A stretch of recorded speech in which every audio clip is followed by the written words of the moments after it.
Hello, ഇന്ന് നമുക്കൊന്ന് സദ്യ കഴിക്കാൻ പോയാലോ?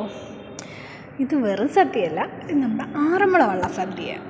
എൻ്റെ യൂട്യൂബ് ചാനൽ തുടങ്ങിയതിന് ശേഷമുള്ള ആദ്യത്തെ വള്ളസദ്യയല്ലേ, അപ്പോൾ പിന്നെ നിങ്ങളെ കൂടെ കൂട്ടാമെന്ന് ഞാൻ വിചാരിച്ചു. അപ്പോൾ നമുക്ക് നമ്മുടെ സദ്യ കണ്ടാലോ?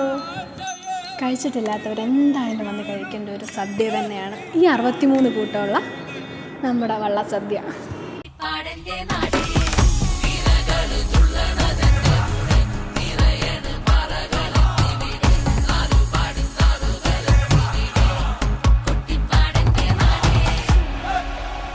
പിന്നെ നമുക്ക് 4 കൂട്ടം പായസം ഉണ്ടായിരുന്നു.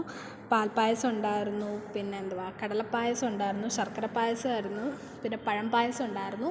രണ്ടാമത് ചോറും മോരും രസവും ഒക്കെ വാങ്ങിച്ച് കഴിക്കണം എന്ന് എനിക്ക് ആഗ്രഹമുണ്ടായിരുന്നു. പക്ഷേങ്കിൽ ഇത്രയും കഴിച്ചപ്പോൾ തന്നെ ഞാൻ ഏകദേശം ഒന്ന് സെറ്റായി. പിന്നെ ഞാൻ അവിടെ പോയി കുറച്ച് നേരം ഇരുന്നു. അപ്പോൾ അത്രയേ ഉള്ളൂ. ബൈ.